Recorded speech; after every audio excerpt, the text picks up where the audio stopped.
This is Vice Chair Hill. Good morning. I'm standing in for Chair Cochran this morning, who is recovering from an operation. It's 9 a.m. or it's actually 9:02 a.m. right now, and I would like to call it to order this teleconference meeting of the Governmental Affairs and Public Information Committee of Friday, December 17th, 2021. Before we begin, please be advised that this meeting is being recorded. Madam Secretary, please call the roll. Thank you. Director Garbarino? Here. Director Giudice? Is absent. Director Hernandez? Is absent. Director Rodoni? Is absent. Director Snyder? Not joined us yet. Director Stephanie? Also not on. Vice Chair Hill? Here. Chair Cochran? It's not on the line. President Parr? Present. Thank you. So we do not have a quorum, but also on the line we have Director Fredericks. Are you there? Yes. Thank you. Director Grosboll? Yes. Director Maston? Here. Thank you. Director Rabbit? Here. And Director Theriault? Right here. Thank you. So you can appoint those 5 individuals to join the committee if you'd like. So would you like to do that at this point? Yes, I would. Thank you. All right, then. Then all committee members, please feel free to join us. You're part of the GAPI committee. I'm going to confirm staff. Dennis Mulligan? Yes, good morning. Joe Wire? Yes. Eva Bauer-Furbish? Present. Kim Manolius? Good morning. Thank you. Steve Miller? Present. Good morning. Mona Babauta? Present. Jim Swindler? Present. Kelly Hopper? Good morning. All right, great. Thanks for joining us. And that confirms staff. Okay. Thank you. I would like to remind everyone to mute their phones until after staff's presentation, and remember to unmute and identify yourself when we open up for director discussion. If there are any comments or questions, the secretary or I will call on you accordingly. Following our discussion, we will ask for public comment before moving on. Please follow along by referring to the page numbers on the bottom of your meeting packet. We will begin with agenda item number 3, implementation of District's 2022 legislative platform. The staff report begins on page 3, and Dennis Mulligan will present this report. Dennis, go ahead and begin. Thank you, Vice Chair Hill, members of the board, and members of the public. The item before you seeks approval of a draft 2022 legislative platform that sets forth principles to guide the district in our state and federal advocacy efforts. Next year is the second year of the state legislative session, and it will also be the 117th Congress. And the platform encompasses many issues affecting the district that must be monitored while providing flexibility to allow staff and our legislative advocates to react as issues arise. Significantly, looking ahead to the 2022 year, one of our primary focuses, in addition to chasing pandemic and non-pandemic money, is the continued focus on putting together the final funding plan for the seismic retrofit of the Golden Gate Bridge, Phase 3B. Our auditor controller can share with you that if we're not successful to that effort, it is an existential threat to everything we do, because of the size of the project is so great, and that if we had to use toll dollars to fully fund it, that it would impact our ability to provide any bus or ferry service. That having been said, we have a proven track record of being successful, and we will focus our efforts to avoid that ever happening. With respect to the seismic retrofit, at the state level, there is a large budget surplus. There are discussions ongoing now about how to spend that one-time money, and there's an interest in spending a portion of it on infrastructure. MTC is advocating on behalf of all the Bay Area transit agencies on that. Separate from that, we are interested in getting some money for the seismic retrofit from that. I would like to thank the directors that have assisted me in conversations, including Director Giudice and Director Snyder. We're also very, very pleased and fortunate that Congress recently passed a bipartisan infrastructure law that was signed by President Biden recently. That provides several new programs that are large discretionary programs, something that have not existed in that magnitude for quite some time. And so we'll want to have our legislative efforts focus on being successful in those programs. There's a new federal discretionary bridge program, and there's also a new mega projects program on the highway side, similar to the capital investment grant program on the transit side for multi-year commitments. Also, the new infrastructure bill includes money for bridges, where states have to spend a portion of their money on bridges, which has not existed under federal law since 2012. And how that money flows to state bridges and local bridges is of great interest to us. The Golden Gate Bridge is not part of the state highway system. So how that money flows to local bridges is very important. We've tapped into that state program many times for our suicide barrier project as well as prior retrofit phases. But we are also focused on obtaining significant and sufficient COVID-19 relief funding to address our shortfalls arising from the drop of travel in the Golden Gate corridor. You know, we've been very fortunate that in 2021, that $155 million was allocated to the Bridge District to help us provide bus and ferry service. And that money will get us to the current fiscal year and the next fiscal year, which is a great financial cushion as we come out the other side of the pandemic. One potential risk to that funding, at least the last $43.5 million that was allocated by MTC, is that the United States Department of Labor and the Amalgamated Transit Union, the ATU, are challenging the appropriateness of California transit agencies receiving that money based on their assertion that the California Public Employees Pension Reform Act of 2013 interferes with their collective bargaining rights. So that's an area that we're focusing a lot of attention. There's a variety of other bills out there. There's an attachment to the staff report that highlights the priorities, but obviously getting money from COVID relief, getting money for our bus and ferry systems, getting money for our seismic retrofit are all vital. Monitoring and supporting collaborative efforts with other toll agencies or other transit agencies in the state to protect transit funding is another broad levels spectrum. And then any efforts in the legislature that assist in getting transit out of traffic. Anything that speeds up bus trips, whether it's in city streets in San Francisco, bus on shoulder, or improving the performance of carpool lanes in the Bay Area is of great interest to us. There's a whole list of things in other areas that are also attached, which I won't go through because it's pretty straightforward. But what we are seeking is approval from the committee of this platform so that we'll have direction on important legislative and policy issues. So with that, I'm available to answer any questions that you may have.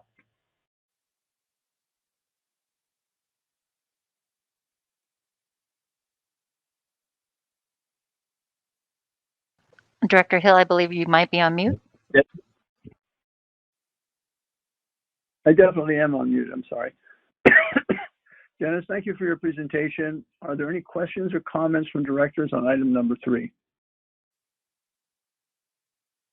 This is Director Masson. I have a question for clarification.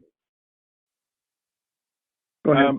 On page 6, the next to last bullets under bicycle and pedestrian safety about monitoring legislation might prohibit a toll for pedestrians or bicycles.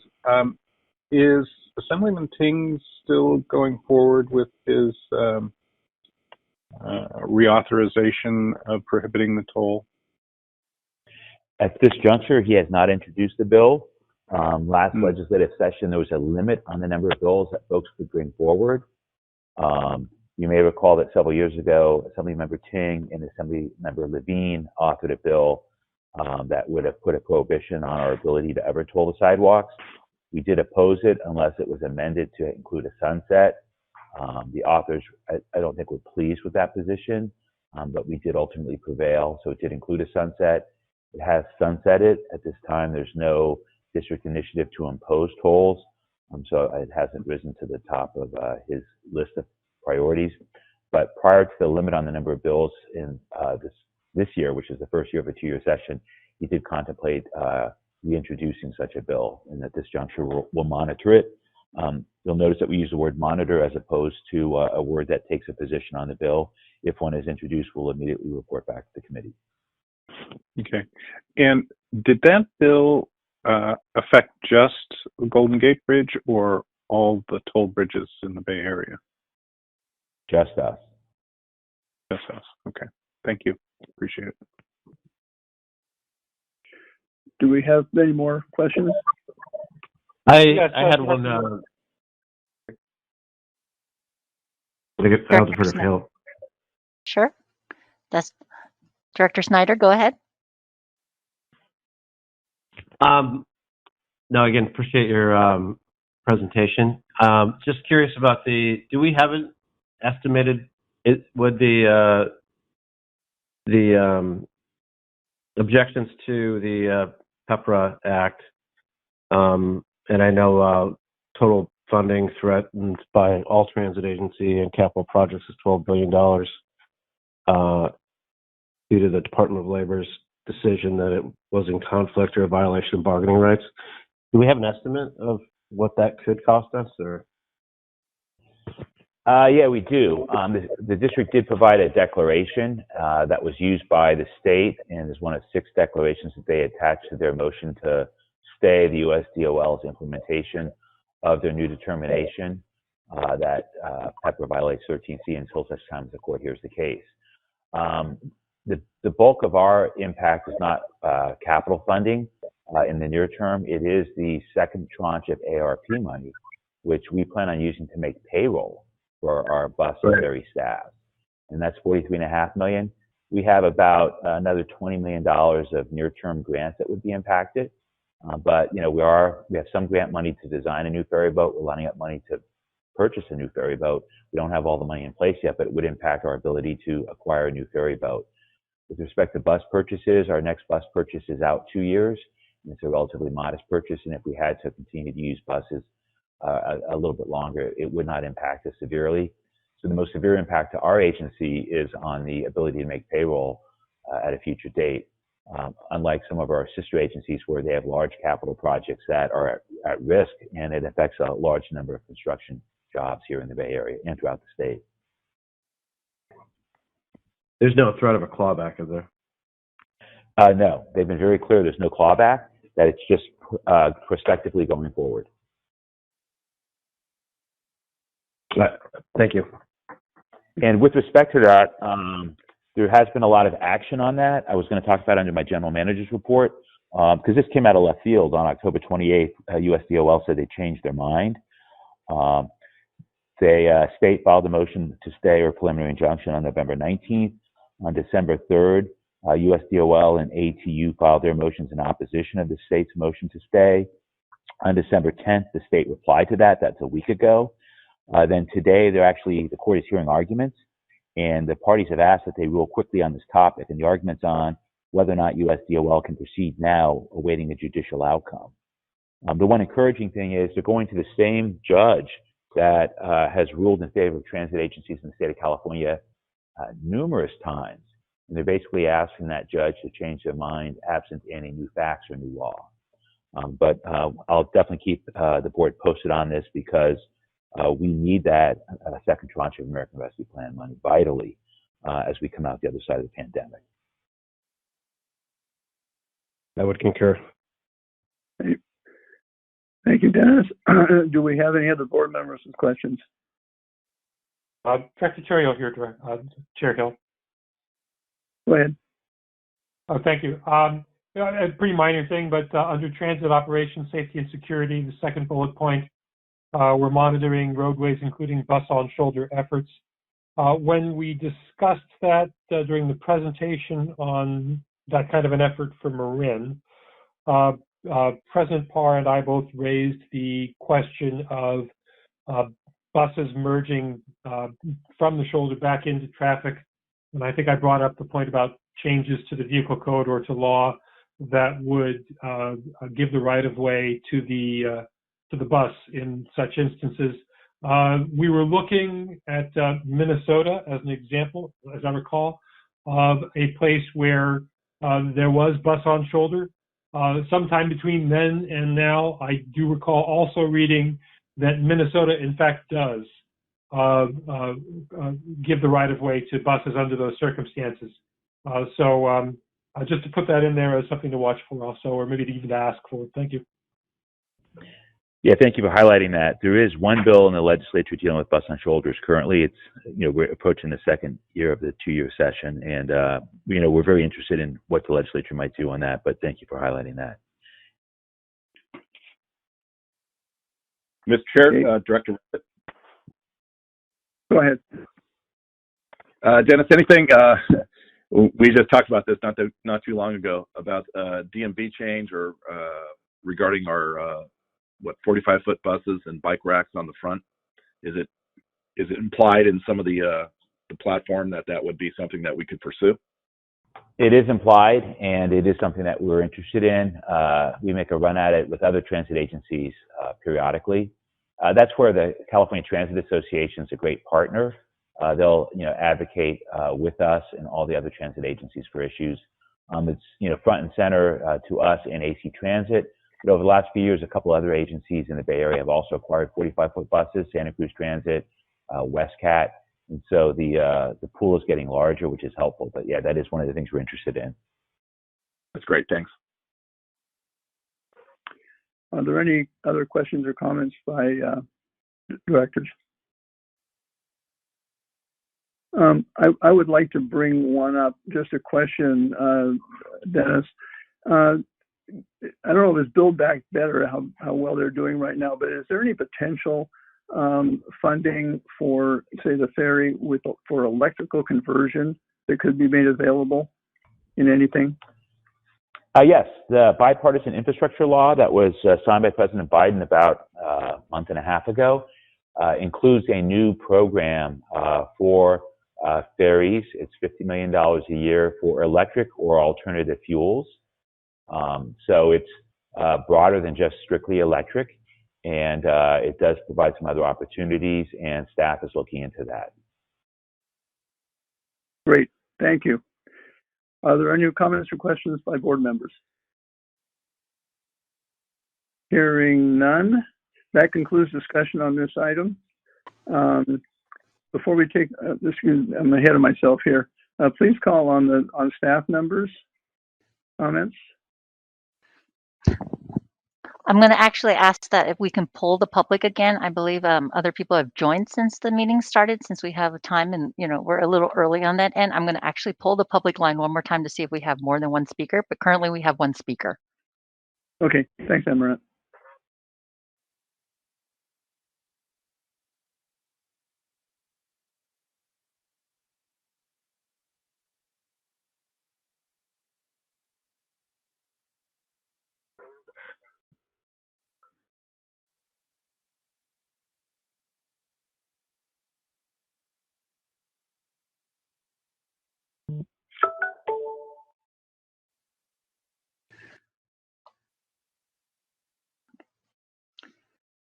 All right, we just have Mr. Pilpel today as our speaker. So in a second, I'm going to have him join our line. David, are you there? Yes, we can hear me you. now? We can. Okay. Good morning, David Pilpel. So a couple of brief comments here on page 6 under Transit Operations, Safety, and Security.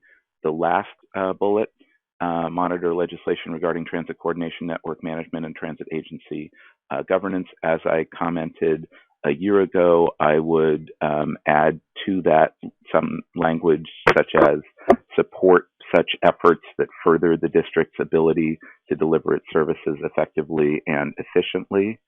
I think that would perhaps be helpful. It's certainly not required. The implication there is that you might oppose such efforts that limit or inhibit the district's ability to deliver its services effectively and efficiently, or seek amendments.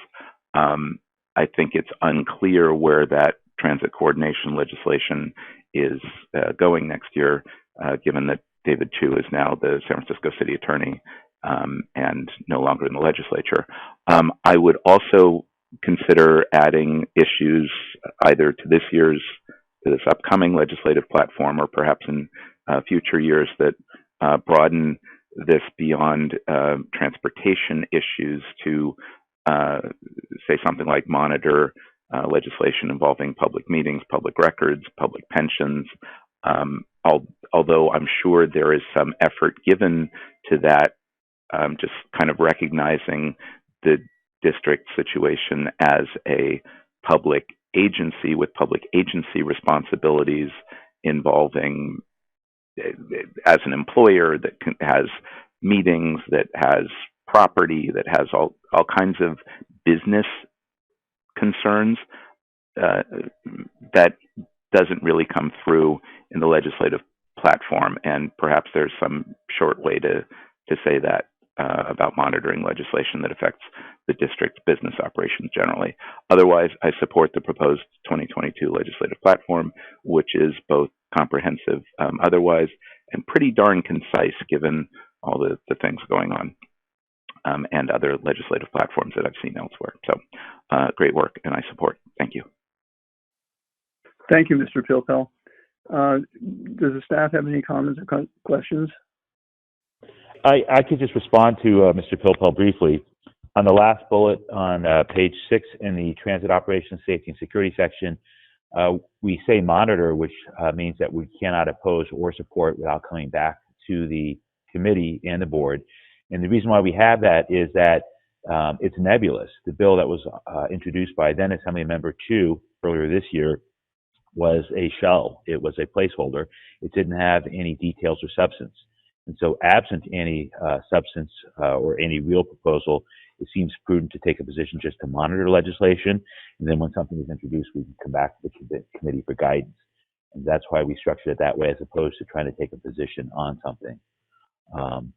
So I would offer that in response to his suggestions, and I appreciate his support of the overall platform. Thank you. Are there any more comments or questions? Do we have anyone in the public speaking? We have no further public speakers. Okay. That concludes discussion on this item. Before we take our vote, is there anyone from, I already skipped that. Let's see, let's go on. Thank you. May I have a motion on the item number 3 to approve the district's 2022 legislative platform? So moved, Rabbit. So moved. Thank you. Second. Sounds like you got a motion and a second. I got thirds too.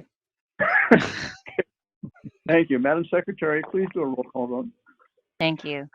Let me make sure I call upon all the members that also joined us, that we invited to join us. Okay, I'm starting with Director Garbarino. Aye. Aye. Director Giudice. Absent. Director Hernandez.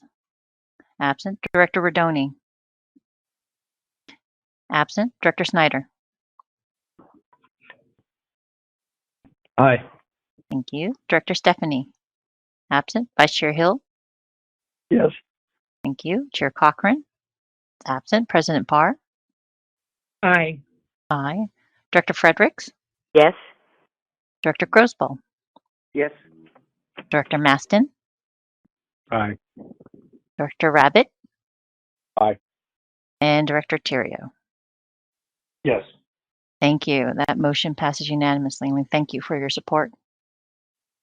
Okay, thank you. That brings us to item number 4, public comment. Is there anyone from the public wishing to address this committee? We have no public speakers under public comment. Okay. Thank you. That takes us to the end of the agenda. May I have a motion to adjourn this meeting? So moved. Second. Okay. Any objections? Hearing no objections, this concludes the meeting of the Governmental Affairs and Public Information Committee. The time is 9:26 a.m.